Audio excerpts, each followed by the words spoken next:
Somebody sees her for the first time, if it's small kids, is, Mother, look, what is with this girl?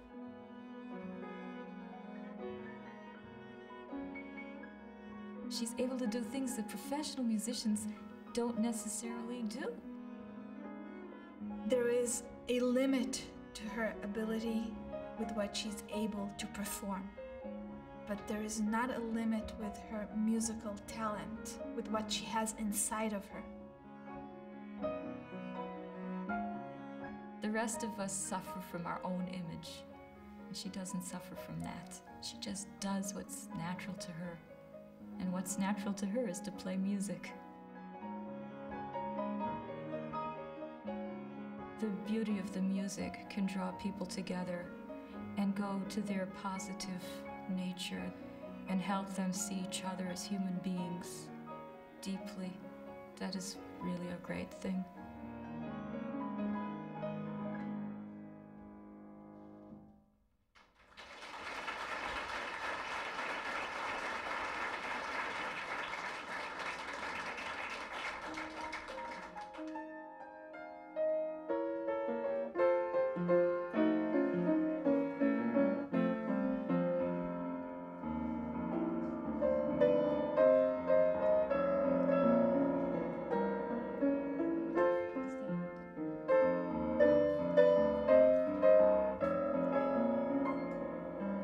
Devorah Schramm is a devoutly Orthodox Jewish woman who teaches piano out of her small apartment in Gilo, just outside of Jerusalem. Rasha Hamad is an Arab who lives in nearby Beit Jala, a Palestinian village adjacent to Bethlehem. Rasha, who is both blind and autistic, has been Devorah's student for more than 18 years. Rasha and her sister Nadia, who is blind and deaf, were abandoned by their parents at the ages of 6 and 5. Born in Jenin, a Palestinian town of almost 20,000 in the northern part of the West Bank, they were left in the care of Helene and Edward Vollbehr, Christian missionaries from Holland who came to Beit Jala in 1982 and established Beit Yamima, a home for handicapped children. The girls had been hidden in a room in their parents' house, cut off from contact with the rest of the family. They could only crawl, were unable to speak, and could not eat without help. When they came to us, they were very thin, very undernourished, and feeling very bad. They were not used to any normal human contact. They were just shouting, groaning, beating themselves on their heads, pulling on their ears and pushing in their eyes. The Vollbehrs found themselves dealing with two very disturbed young children. They stayed up nights comforting them when they awakened screaming and crying. They sewed up the sleeves of their clothing until they learned to stop poking at their eyes. Soon, they were feeding themselves and walking. And they made music an important part of Rasha's daily life. From the beginning that she came in our home, we sang songs with the children. Then one day she heard on a tape that you can sing in harmony, and she started to do it herself. Then we realized that that she has a gift for music, and we decided to try to find an old piano so that she maybe could also learn to play the piano. From the moment on that she could play the piano, whenever she wanted to make a melody on the piano, she could do it.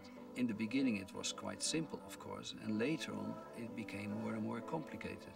She developed in such a good way that Helene said, well, my possibilities are restricted. I'm not such a good piano player. She needs really a professional teacher. Helene and Edward went searching for that teacher at the Jerusalem Conservatory of Music. Conservatory was established by Amalia Reuel in 73. And she established a conservatory trying to bring in children from any kind of background, whether they're Jewish or Muslim or Armenian or Christians. They were welcome to the conservatory. And she tried to make music with all of those children. Also, handicapped children, disabled children. She believed that the music should reach any child that wants to be in that world. When Helene and Edward first brought Rasha to the conservatory, they tried to explain that in spite of her disabilities, she exhibited signs of being a musical savant. Amalia Reuel and her assistant were convinced that the Vollbehrs, like so many other parents, were exaggerating the talents of their child. But then Rasha sat down at the piano. She started to play the piano. And then, on that moment, Amalia was turning around, both ladies, and saying, "What's this? She's playing classical music." And wow, no, so nothing had to be explained anymore. This was a very special talent. Amalia called me, I believe I had an infant nearby at the time, because my third daughter was quite small.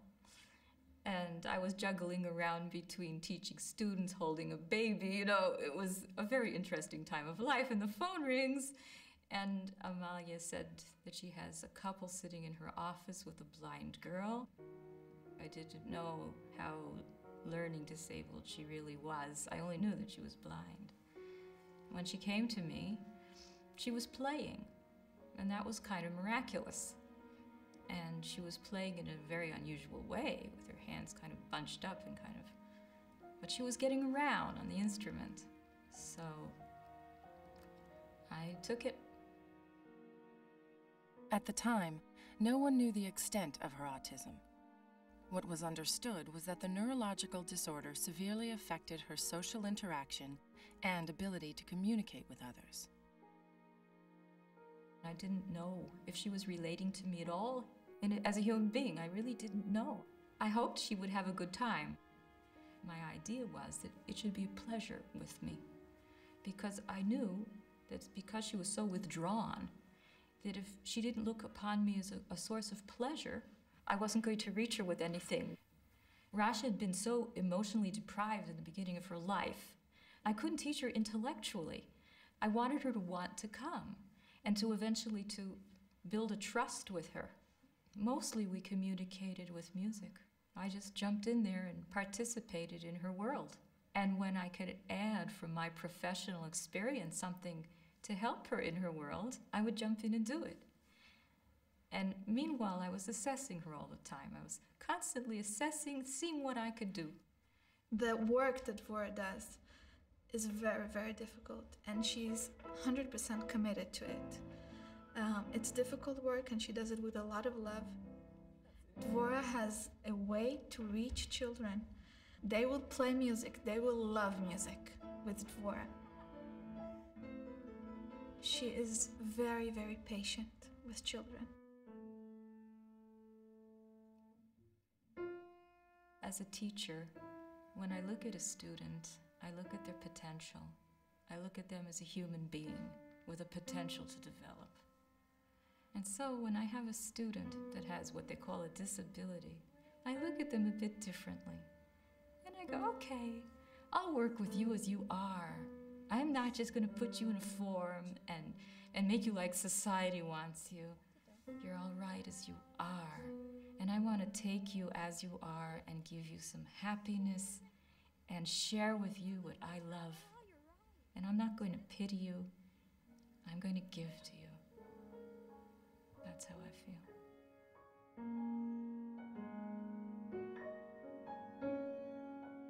When I started teaching, every pianist wonders, I think, because most pianists cannot only perform. Some can, very few. Most people have to teach. And when I started teaching, I sort of went, thank God I love teaching. Thank God I'm a teacher. I'm not just going to be one of these frustrated pianists that isn't going to be a real teacher. I was very, very grateful for that. Devorah came to the conservatory with so many music for Rasha. She took from her home so many books because she needed to have a lot of music in order to see in what mood Rasha is. And Devorah decided that the best thing is to be near her library. And very soon she started going to Devorah's home for the lessons. During the same period of time, Devorah also found herself being drawn closer to the Vollbehrs.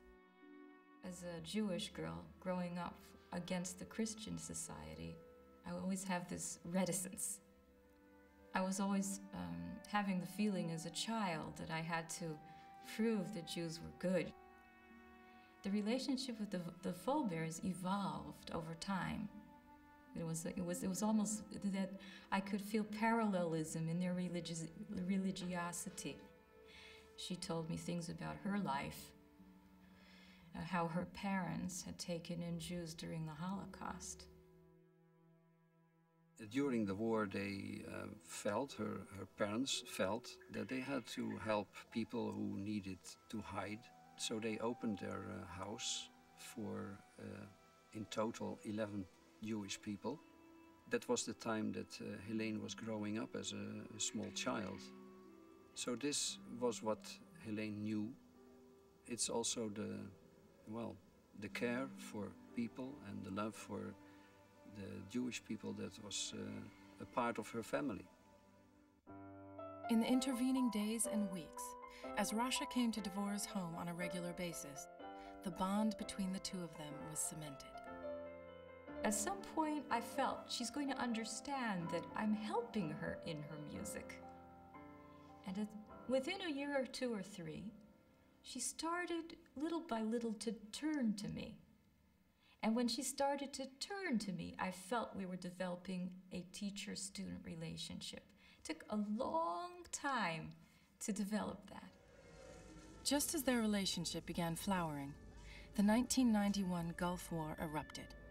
Iraqi Scud missiles began hitting Tel Aviv.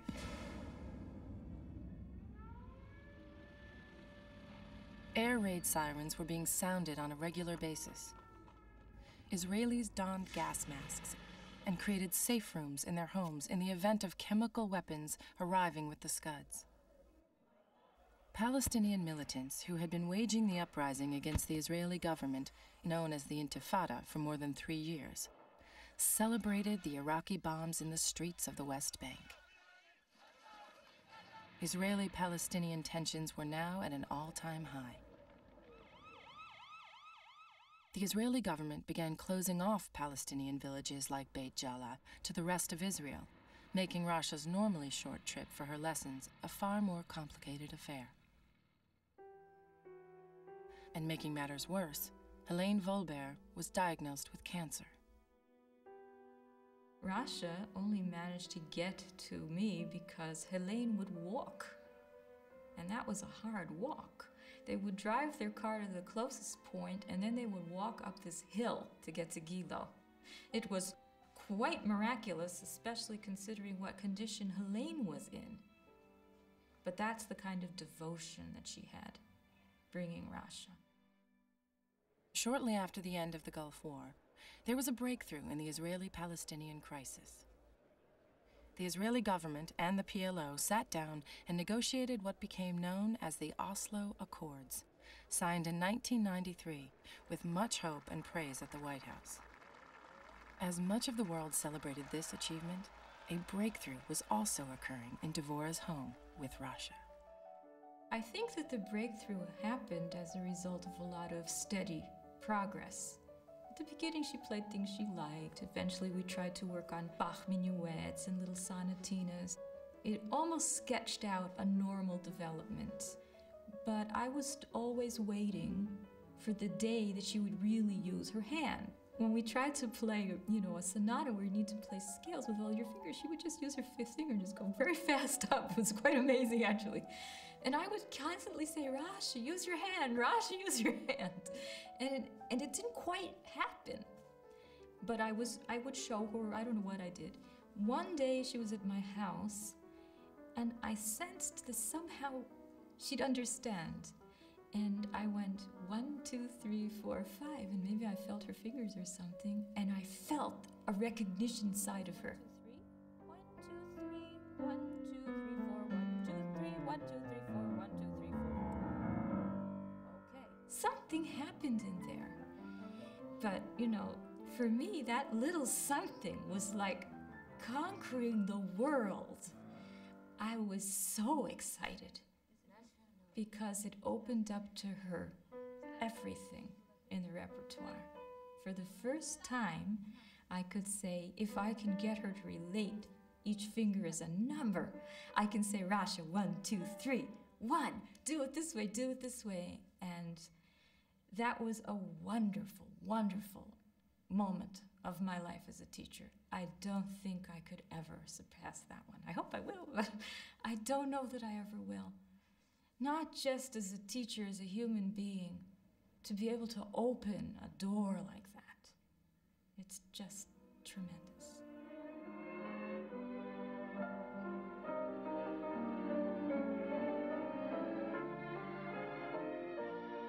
Very soon, Devorah took Rasha into the class concerts at the conservatory.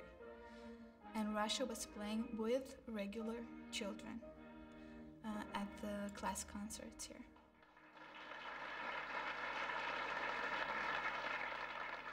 It was like a miracle.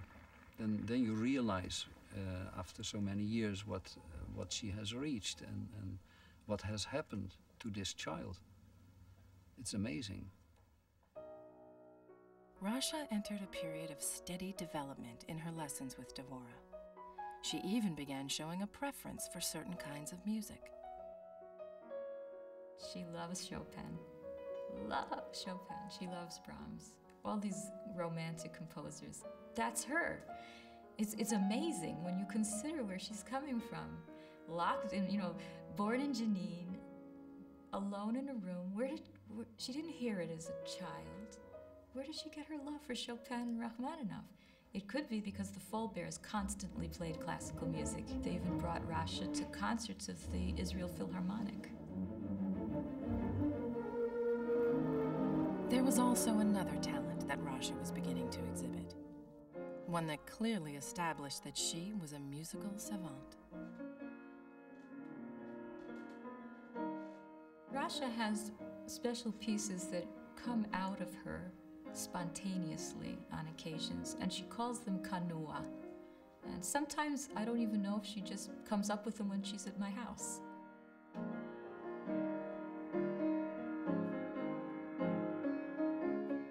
Usually they take like a form of a rondo. She has a main idea, and then she does some other idea, and she goes back to the idea, and she does variations, and she comes back.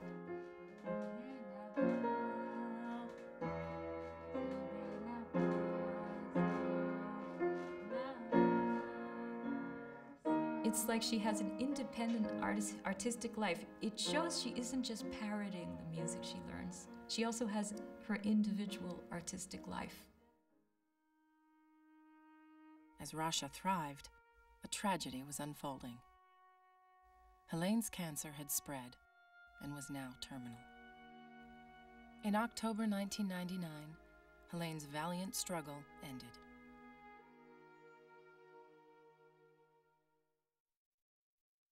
The first image that comes to my mind is Helene's funeral. I looked at Rasha and I saw grayness in her color. I saw a terrible vision. I was deeply concerned. It was worse than paleness. They had her play the organ in the church during the service. And I just looked at her and my heart was so heavy. Rasha's lessons continued in the weeks and months after Helene's death, but it wasn't the same.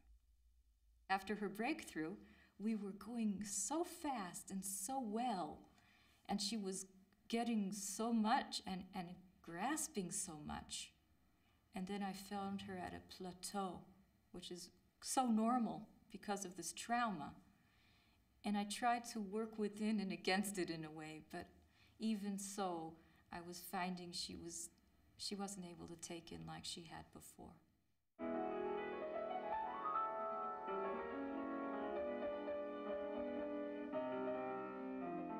1999 turned into 2000. Edward was now bringing Rasha to Devorah's home on a regular basis for her lessons.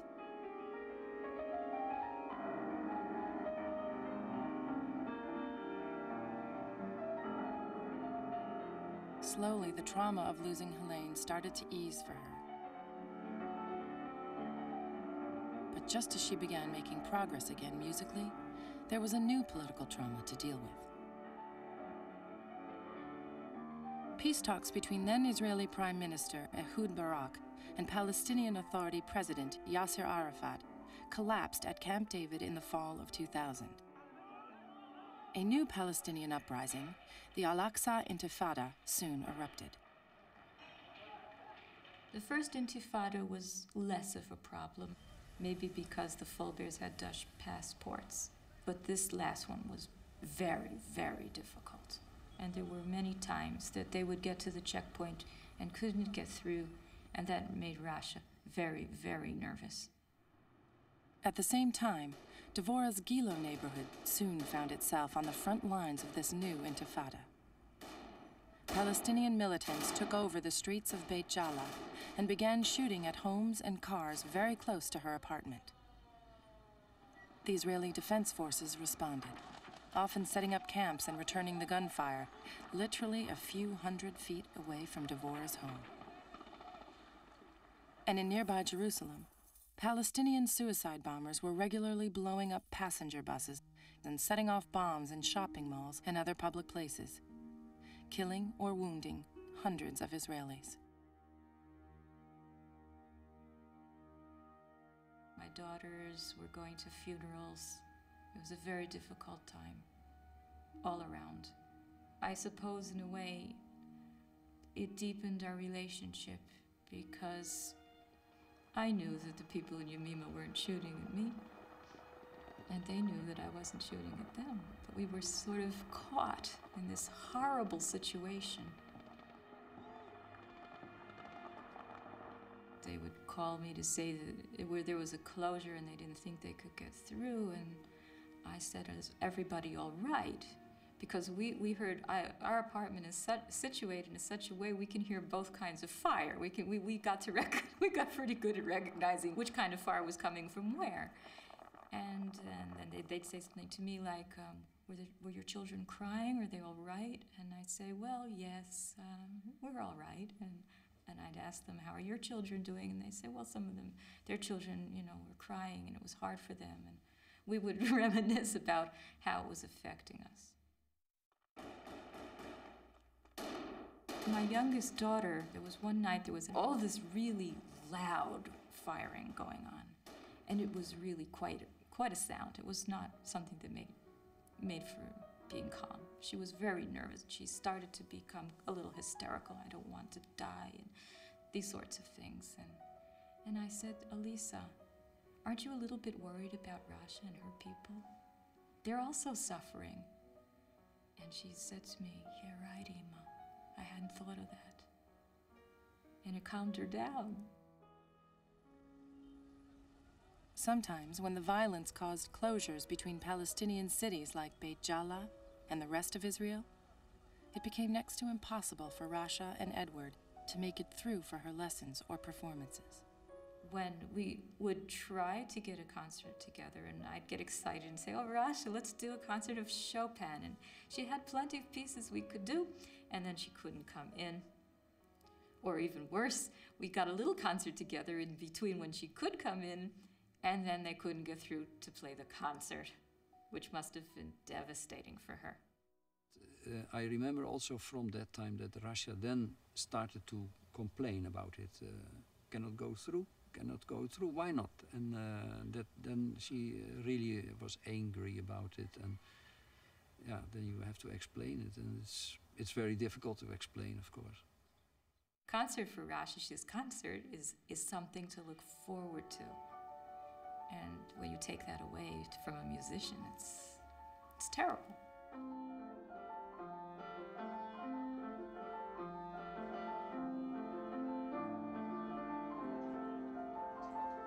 One time during all this, Rasha came after she hadn't been able to come for a while, and she came right into my house and she sat down at the piano and she just poured out joy.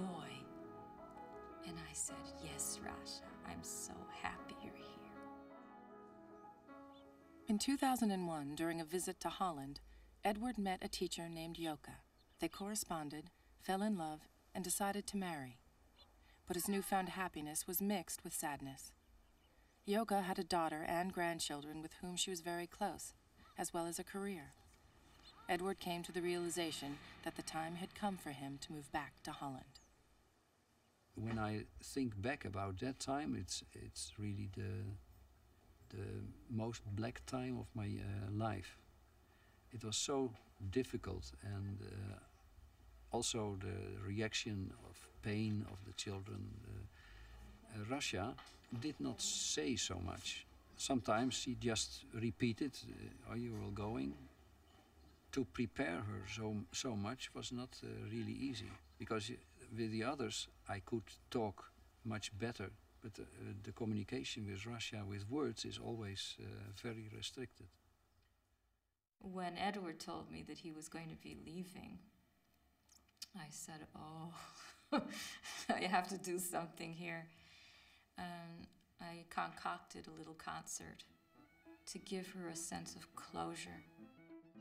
When the concert started, we suddenly heard that it was a concert in our honor, and that we were the center of everything, and it was very special. I never thought about this and was not prepared for it, but well, it was a very positive surprise. Intifada, Edward leaving, all these things happening have made Rasha's development definitely slower.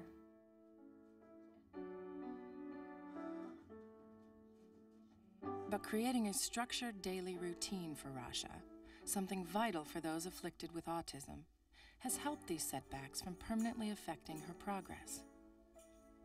Maintaining that structure is paramount for the volunteers at Beit Yemima who help to care for her. We now at the time we have 32 children. Most of the time the children came here because it was too much for the family to take care of them. Sometimes it feels that it is a shame to have handicapped children. They don't know how to deal with them because they cannot understand how they behave and why they behave like this. It's really special about Rasha that she can understand what you ask her, that she can ask us what she wants when she has a problem. She can do it because we give her a fixed day program, for example. We give her a structure in her life. A typical day for Rasha is first we bring them to school.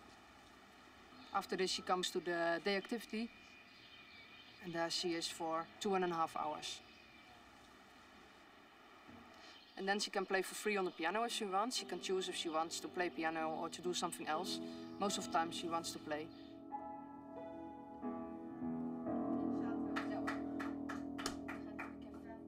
What sets Rasha apart from the other residents at Beit Yemima is her musical talent and her relationship with Devorah.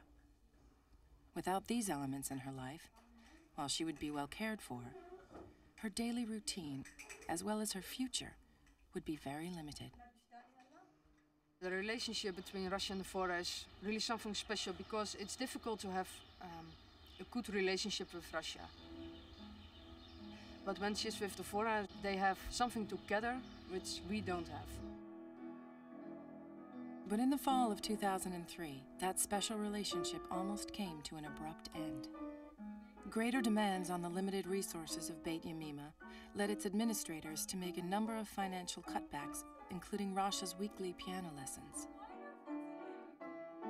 Devorah was told that by the end of the year, Rasha would not be able to continue with her studies. I had invested so much of my life and thought into teaching her. I had lived for finding a way to reach her. What would happen to her? I was the person that had known her, the one stable thing. She'd lost her parent figures. She'd still had me. and this was going to go also.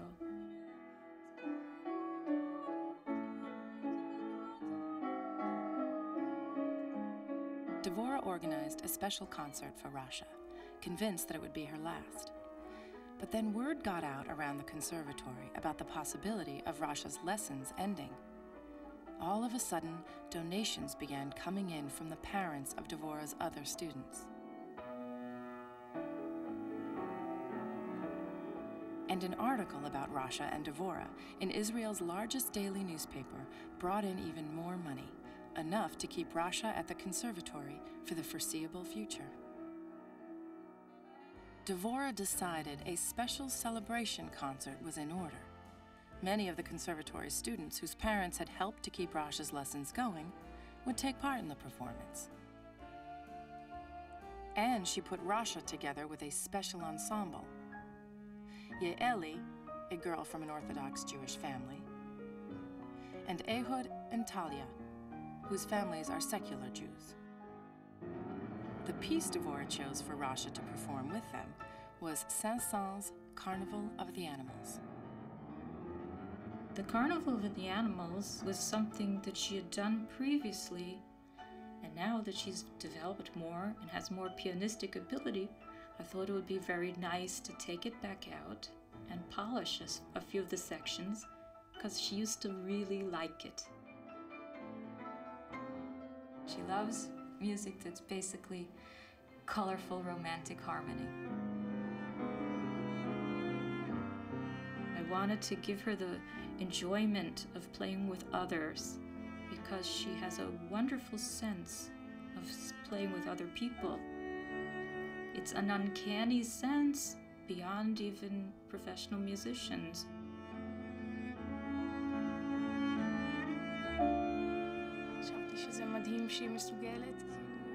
It's amazing that she's capable of playing at that level. It seems like some sort of miracle that she's able to play like that.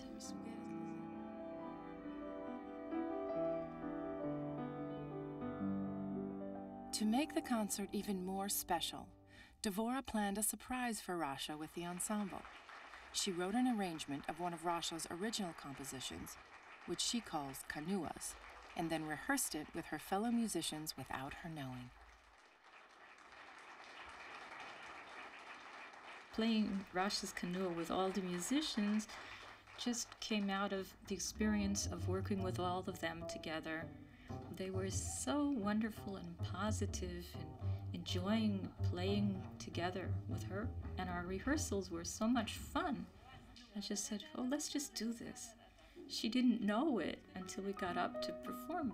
The same night that we performed, right in the rehearsal, all of a sudden she heard her piece all around her, and her face lit up and she went, wow. Rasha was happy. It was wonderful.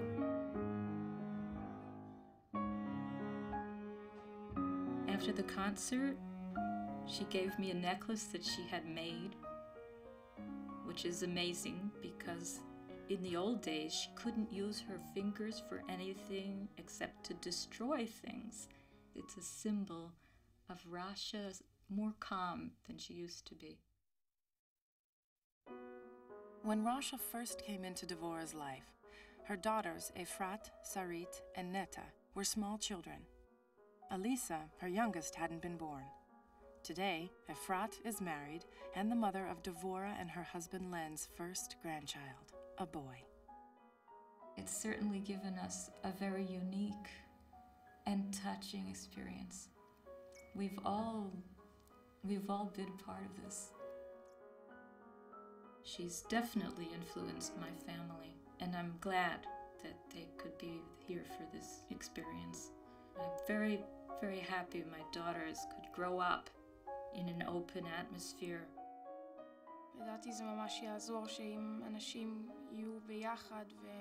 It really helps when people are learning and playing with those who aren't like them.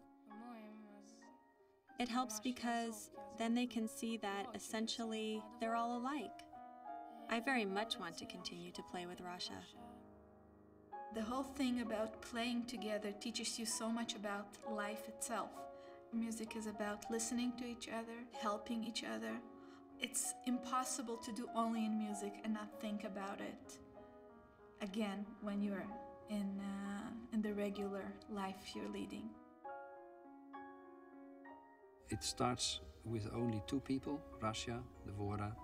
Then there is another circle around them who sees that there is something special, it's beautiful, it's good.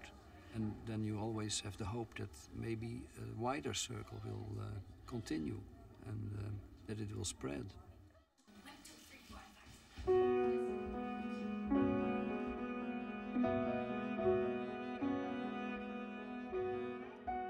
5. I came to Israel to share my music with my people. But I suppose that God has sent me other people to share it with. Maybe that's what happens here.